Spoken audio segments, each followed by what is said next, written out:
प्रेम क्या है ना। ये चौथी कैंडल था हमारे बीच में, संडे का चौथा रविवार था, एडवांस संडे था। और इसमें दो चार संडे, पैसा वाला हो, बड़ा सेहत रखने वाला हो, अच्छे बल हो उसके जीवन के अंदर, यदि उसके पास प्यार नहीं है, यदि उसके पास मोहब्बत नहीं है, तो वो बेकार इंसान है ना। उसके धन से कोई फायदा नहीं है, उसके शरीर से कोई फायदा नहीं है, अच्छे शरीर को बनाने से, अच्छी कोठी बनाने से, अच्छा बैंक बैलेंस धन करने से, या दुनिया की बहुत सी अच्छाइयां उसके पास क्यों ना हो, बड़ी बड़ी बात करने वाला क्यों ना हो, बड़ा से बड़ा एक बड़ा सम्मानित व्यक्ति क्यों ना हो, अगर उसके पास प्रेम और मोहब्बत नहीं है तो ठंडराते पीतल और झंझाने झांझ के समान है, जैसे खुदावन के कलाम में लिखा हुआ है। मतलब वो बेकार है, खाली जीवन है उसका। इसलिए हमें मोहब्बत रखना बहुत जरूरी, क्योंकि खुदा ने हमसे मोहब्बत की है, इसलिए हमें भी एक दूसरे से मोहब्बत करनी जरूरी है, प्यार करना जरूरी है। इसलिए प्यार के बारे में आपको सिखाया गया था। और प्यार का एक मेन मकसद यही है कि हम एक दूसरे के साथ बने रहें, एक पवित्र संबंध, पवित्र रिश्ता, एक पारिवारिक जैसा समझकर हमें एक दूसरे के साथ व्यवहार करने की जरूरत है ना। मत सोचिए कि हिंदू हैं, मत सोचिए मुसलमान हैं, मत सोचिए सिख और हम ईसाई हैं।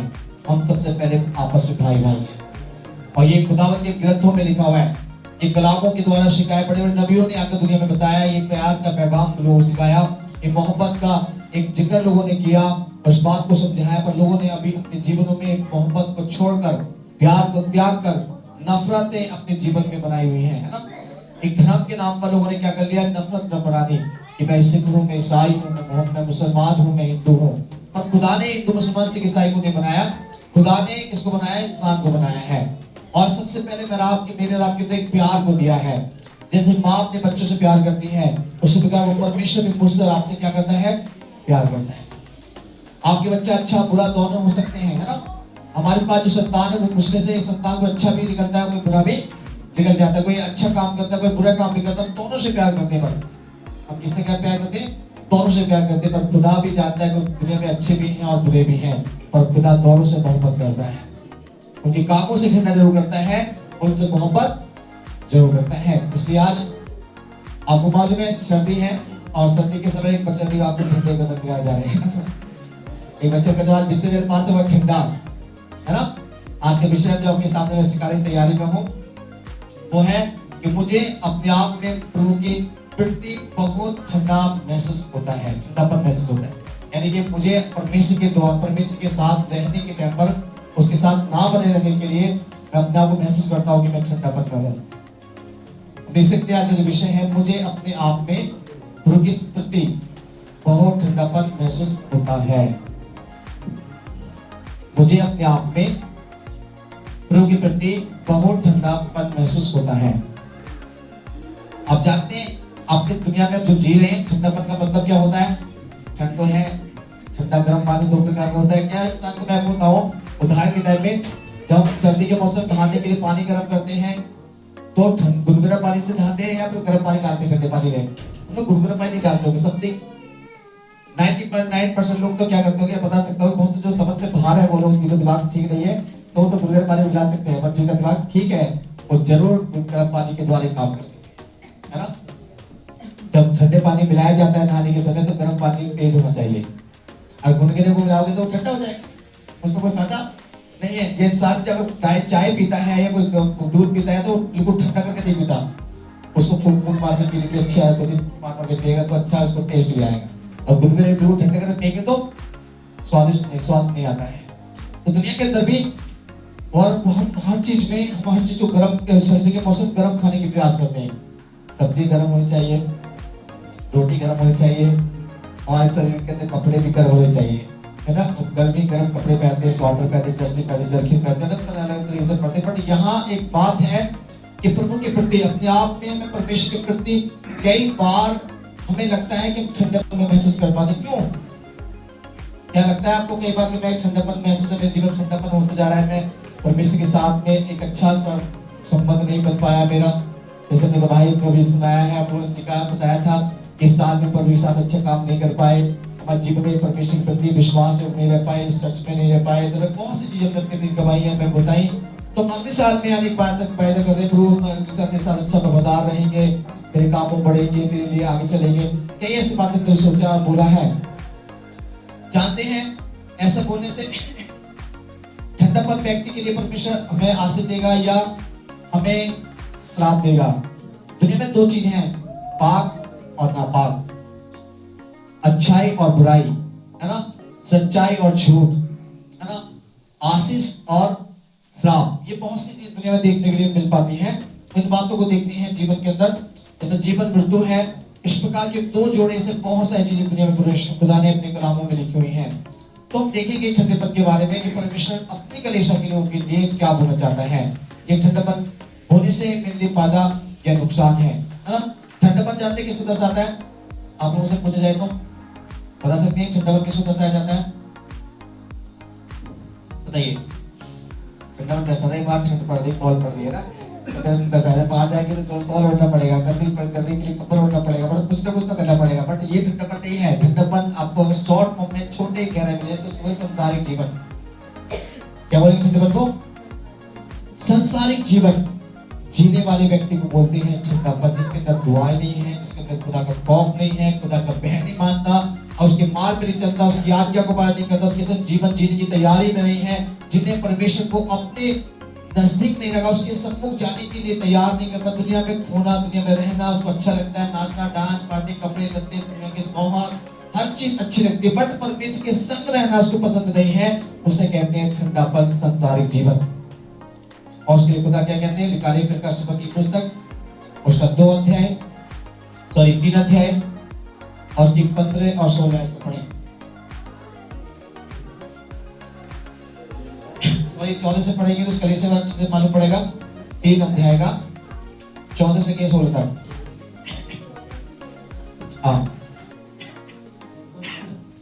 लौदीकिया की कलीसिया के दूतों को हाँ, यह लिख कि जो आमीन और विश्वास योग्य है और सच्चा गवाह है हाँ, और परमेश्वर की सृष्टि का मूल कारण है, हाँ, वह यह कहता है कि मैं तेरे कामों को जानता हूँ हाँ, कि तू ना तो ठंडा है ना गर्म। भला होता कि तू ठंडा या गर्म होता। हाँ। तो इसलिए तू गुनगुना है और ना ठंडा है ना गर्म। मैं तुझे अपने मुंह से उगलने पर हूँ। बस हमने पीछे से कोई पढ़ा दिया, एक भाई को पीछे से पढ़ो। लौदीकिया की कलीसिया के दूत को यह लिख जो आमीन और विश्वास योग्य और सच्चा गवाह है और परमेश्वर की सृष्टि का मूल कारण है, वह यह कहता है कि मैं तेरे कामों को जानता हूँ कि तू न तो ठंडा है और न गर्म। भला होता कि तू ठंडा या गर्म होता। बस यहाँ परमेश्वर के द्वारा क्या लिखा? इसकी लास्ट में लिखा कि मैं तुम्हें क्या करने पर हूँ? मुंह से भरने पर हूँ। इसका मीनिंग समझते हैं? इंसान ये तो ठंडा पानी पीने पसंद करता है या फिर गर्म? गुनगुना पानी पसंद कोई नहीं करता है। पर है यहाँ देखने के लिए इंसान के लिए परमेश्वर क्या कहते हैं? यहाँ देखने के लिए मिलता है इंसान ठंडे नहीं, ना ही वो गर्म बन पा रहे हैं और ना ही ठंडे बन पा रहे हैं, वो गुनगुने बने हुए हैं। दुनिया में आज लोग कैसे बने हुए हैं? गुनगुने बने हुए हैं। आप जानते हैं गुनगुना ठंडे के बारे में? या खुदा कलाम सब कुछ आपको बताएगा, क्लियरली बताना चाहता है। इसमें लिखा हुआ है कि वो परमेश्वर डायरेक्टली सबसे प्रथम प्रश्न 14 में लिखा है कि इसमें लुदिया की कलीसिया के लिए बोला। पता है कि लुदिया नाम की एक जगह है, देश है, जैसे हमारे ब्लेंस हमारा शहर है ना, ऐसे लुदिया के नाम से शहर है और उसकी कलीसिया के लिए परमेश्वर दूत में लिखा कि इसमें लिखा है जो आमीन, मतलब जो परमेश्वर करता है। आमीन तो जानते हैं ऐसा ही हो, है ना। आमीन का जो शब्द क्या है? हम बहुत से सुनते कि बहुत लोग क्या सुनते जो हमारे मतलब नॉन क्रिश्चियन लोग हैं जो हिंदू बोल सकते हैं उनको आमीन के शब्द को क्या सुनते हैं? मुसलमान का वर्ड है। तो ये कोई मुसलमान वर्ड नहीं है, ये कोई धर्म का वर्ड नहीं है। आमीन कोई धर्म का वर्ड नहीं होता। आमीन का एक उर्दू भाषा, अरबी भाषा के द्वारा बोला जाता है ऐसा ही हो, है ना। हिंदी में क्या बोलते इसको? संस्कृत में बोलते हैं तथास्तु है। उर्दू की भाषा बोलते हैं तो मोहम्मद इस्तेमाल करते हैं, मोहम्मद कोई मुसलमान लोग आमीन बोलता है नहीं। बेटा वो मुसलमान को किसी धर्म का रिलेटिव नहीं रहता। आमीन शब्द हमारे जीवन के लिए बहुत ही इंपॉर्टेंट शब्द है। जो हमने बोला है उसमें बोलते आमीन। हमने जो खुदा से मांगा है उसे बोले आमीन, हमारे ऐसा ही हो। ऐसे वो खुदा करने वाला कौन है? ऐसा ही करने वाला कौन है? वो खुदा है। इसलिए इसमें लिखा जो आमीन है ना, जो ऐसा ही कर सकता है, जो हम बोल रहे हैं वो ऐसा कर सकता है, जो उसमें लिखा है वो ऐसा कर सकता है, इसको आमीन बोला गया है। जो खुदा के कलाम को सुनते हैं मेरा आप, उसके अनुसार जो हम सुनकर जीवन को नहीं जी पा रहे, जो उसमें लिखा है वो ऐसा ही करने वाला है, इसलिए उसका नाम आमीन है। इसलिए उसको आमीन कहते हैं, ऐसा ही है ना। डांडले खुदा कहते हैं इस वचन के द्वारा आमीन। और जो विश्वास योग्य और सच्चा है, सच्चा गवाह है, इसके लिए परमेश्वर कहता है, जो परमेश्वर की सृष्टि का मूल कारण है, वह तुमसे कहता है मैं तुम्हारे कामों को जानता हूं। क्या ऐसा कोई व्यक्ति दुनिया में है जो खुदा उसके कामों को न जानता हो? ऐसा कोई स्थान है कि जहां दुबक कर हम कुछ काम करें वो खुदा ना देखे?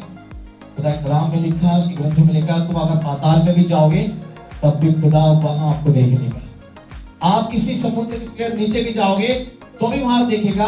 आप पहाड़ों पे चढ़ जाएं, सब आप आकाश पे चढ़ जाएं, किसी भी आप गुप्त स्थानों पे चले जाएं, खुदा की निगाह वहां तक भी होती है। हालेलुया। इसलिए खुदा मेरे और आपके कामों को अच्छी तरह से जानता है। शायद मैं और आप एक दूसरे को ना जानते हो, शायद मेरी बहन, मेरे परिवार का, मेरे भाई, मेरी बहन, मेरी माता, मेरे पिता, मेरी पत्नी, मेरे पति मुझे ना जाने, और मेरा खुदा हर घड़ी हर पल मेरे कामों को जानता है। हालेलुया। और उसके वचन में, इसके खुदा कलाम में लिखा है 139 की पुस्तक में कहते हैं 139 में कि मैं तेरे उठने, तेरे बैठने, तेरे चलने और तेरे सोने का भली भांति छानबीन करने वाला परमेश्वर हूं, और तेरे मन के विचारों को मैं दूर से ही समझ लेता हूं। अब सुन लीजिए, उसमें लिखा है तुम मुझसे, मेरी आत्मा से भागकर कहां जाओगे। खुदा की जो पाक रूम मुझे दिया गया है ना, एक तरह का वो कैमरा है। जैसे कैमरे में आप सुने, कैमरा से रिकॉर्ड हो रहा है, हमारे जितने लोग बैठे ना लोग सब कैमरे में रिकॉर्ड हो रहे हैं, हमारे पास कैमरा लगा हुआ है चर्च के अंदर। हम जो बोल रहे हैं वो भी रिकॉर्ड हो रहा है, जो कर रहे हैं वो भी रिकॉर्ड हो रहा है, जो हम बैठे हैं वो भी रिकॉर्ड हो रहा है। तो इस प्रकार खुदा का जो पाक रूह, उसका जो खुदा की जो हमें एक रूह मिली है, पाक रूह को आत्मा बोलते हैं, पवित्र आत्मा कहते हैं, वो मेरे अंदर है। उसकी आत्मा मुझे हर घड़ी, हर पल, हर सेकंड, मिनट में मुझे देखता है मैं क्या सोच रहा हूँ, मैं क्या बोल रहा हूँ, मैं क्या कर रहा हूँ, मैं कहां जा रहा हूँ, क्या करके आया हूँ, क्या कर चुका हूँ, सब देख रहा है। इसलिए खुदा का वचन इसमें लिखा हुआ है वो तुम्हारे काम को जानता है। कौन? खुदा जानता है, वो परमेश्वर हमारे काम को क्या करता है? जानता है। इसलिए कभी इस बात को मत भूलिएगा कि मुझे कोई देखने वाला नहीं है। कोई भी इससे मुझे कोई, चाहे मैं दुबक के कुछ भी करूं, यहाँ इस घर के अंदर कोई, मैं गिराऊं, मुझे कोई नहीं देख रहा। मैं फोन पे किससे बात कर रहा हूं, मुझे कोई नहीं देख रहा। मैं वीडियो किस प्रकार गंदी अच्छी वीडियो देख रहा हूं फोन के अंदर, मुझे कोई नहीं देख रहा। मैं किससे मिलने जा रहा हूं, मुझे कोई नहीं देख रहा। मैं बोल के कहां जा रहा हूं, जा कर रहा हूं, मुझे कोई नहीं देख रहा। बट आपको कोई देखे ना देखे, पर मेरा खुदा आपको जरूर देख रहा है। हालेलुया। कभी इस बात की भूल में मत रहिएगा कि मुझे देखने वाला कोई नहीं। जब होगा एक खुदा, जब आएंगे, जब देखा जाएगा, अपने लिए उसका देखना आपके लिए बिल्कुल असंभव रहेगा। आपको मालूम है जब भूकंप आता है दुनिया में तो क्या होता है? अभी गुजरात में भूकंप आया पिछले 2 दिन पहले, मुझे बहुत बड़ा भूकंप आ गया। 2 दिन पहले भूकंप आया, उसमें काफी गांव उसके आसपास जिस जगह में आया वो पूरे तबाह हो गए। जब भूकंप आता है इंसान क्या करता है? एक थोड़े से भूकंप को देखकर डर जाता है वो इंसान, है ना। और जब बरसात होती है देखकर डर जाता है। मतलब छोटी छोटी चीजों को देखकर, जब खुदा की कामों को देखकर डर रहे हो आप, तो खुदा को क्या देखकर करोगे आप? तो बोलते हैं अरे जब आएगा जब देख लेंगे क्या होता है, खुदा दे देखा जाएगा, देखा जाएगा, कुछ नहीं होता। अरे कलाम में लिखी बात कौन सी अभी पूरी हो रही है? बहुत हो रही, क्या सोचा? नबियों की बातें की अभी पूरी हो रही है? ये लोगों अब पूरी हो रही नहीं, पूरी हो चुकी है और हो रही है और होने वाली है। हो चुकी थी, हो रही है और होने वाली है। अब अपनी आंखों से देखोगे, जो खुदा का कलाम में आप सुनते हैं, उनकी नबियों की बातों को सुनते हैं, उनके संतों की बातों को सुनते हैं, अगर उस पर ईमान नहीं रखते, उनको अपने जहन के अंदर, अपने मन के अंदर नहीं रखते, तो कल आप कयामत के समय पर क्या करेंगे? जब कयामत का दिन आएगा, अंत निकट आएगा, तबाही का समय आएगा, उस समय आपको देखने वाला कोई पैदा ना होगा। और बोलते हैं आज कुछ में कुछ नहीं, दारू एक पे लेके तो कुछ नहीं बिगड़ने वाला। एक टाइम में क्या बिगड़ रहा है? दुनिया पी रही है। अरे पास्टर, ईसाई लोग पीते हैं, बहुत बड़े बड़े पादरी लोग पीते, हमने देखा है। ऐसे बहुत लोग बोलेंगे भाई सब किसी लड़की से फ्रेंडशिप करने कोई गलत बात थोड़ी नहीं है। अरे फ्रेंडशिप भी तो करते हैं, हमने सब गलत काम तो करा ही नहीं है। अरे मेरा बॉयफ्रेंड की सब हो जाए तो मेरा कोई गलत काम थोड़ी नहीं हो रहा। अरे बॉय तो फ्रेंड तो बनाया मैंने, कुछ उसके साथ संबंध तो नहीं जोड़ लिए। बहुत सी ऐसी बातों को हम सोचते कुछ नहीं बिगड़ रहा, कुछ नहीं हो रहा, पर खुदा आपको पाक और पवित्र जीवन देने के लिए उसने अपने नबियों को दुनिया में भेजा है। उसने अपने ग्रंथ को आपके हाथ में सौंपा था कि आप पाक और पवित्र जीवन जीकर उस खुदा की इबादत के साथ, उसकी महिमा के साथ अपने जीवन को सुचित और पवित्र बना के जीवन जी सके, ताकि वो खुदा जब उसकी आमद हो उसके आने का समय हो, निकट हो, क़यामत का दिन जब करीब आए, हम उसमें पवित्र, उसके खौफ के साथ एक निष्पाप और पवित्र होकर खड़े होने वाले हो जाए। और कैसे कि खुदा हम ईमान में हैं, हम विश्वास में हैं, हम तेरे साथ जाने की तैयारी में हैं, हमें दुनिया की कोई परवाह नहीं है, चाहे दुनिया नष्ट हो या तबाह हो या कुछ भी हो, हमें कोई दिक्कत नहीं, क्योंकि हमें परवाह इस बात की कि हम अपने आप को पवित्र बनकर तेरे संग जाने के लिए खड़े हैं। वो समय आ रहा है, वो निकट समय है, देखेगा अपनी आंखों से कि खुदा कलाम क्या कहता है, देखो तो तुम्हारे कामों को जानता है, हमारे कलेशा में आने वाले जितने बहन और भाई बच्चे हैं सबको देख रहा है खुदा, मुझे देख रहा है खुदा, हम सबको देख रहा है और हमारे हर काम को जानता है। ऐसा कोई काम बाकी नहीं है जो मेरा खुदा ना जाने, जो मेरा परमेश्वर ना जाने। मेरे घर के अंदर भी क्या होता है, मेरे जॉब पे क्या होता है, मेरे संग क्या होता है, सब जानता है खुदा। इसलिए खुदा कलाम खुद क्या कहता है, खुल के बताता है, मैं तेरे काम क्या करता हूँ, जानता हूँ कि तू ठंडा या गर्म होता, भला होता कि तू ठंडा या गर्म होता। और उसमें लिखा हुआ है कि उसमें डायरेक्ट तू क्या है, ठंडा या गर्म होता इसलिए कि तू गुनगुना है और ना तो ठंडा है ना गर्म है। मैं तुझसे क्या करूं, मुझसे उगलने पर, मैं तुझको अपने मुंह से उगलने पर। उसका मीनिंग बड़ा एक कठिन नहीं होगा, बड़ा एक अच्छा मीनिंग है। इसका अर्थ है कि मुंह से उगलने वाला जानते क्या है, इन दिनों खुदा कह रहा है कि मैं तुझे तबाह करने पर हूं। हालेलुया। तू भला होता कि तू गर्म होता या तो ठंडा होता, पर तू क्या बन चुका है, गुनगुना। कैसे? कुछ काम तो ईमान के कर रहे हैं और कुछ काम बेईमानी के कर रहे हैं। कुछ काम तो पाक तरह से है, कुछ नापाक जीवन जीने वाले हैं। कुछ काम तो संसारिक हैं और कुछ काम कलामी कर रहे हैं। आप क्या मानते हैं आपका गुनगुना बनकर जीवन जीनेगा?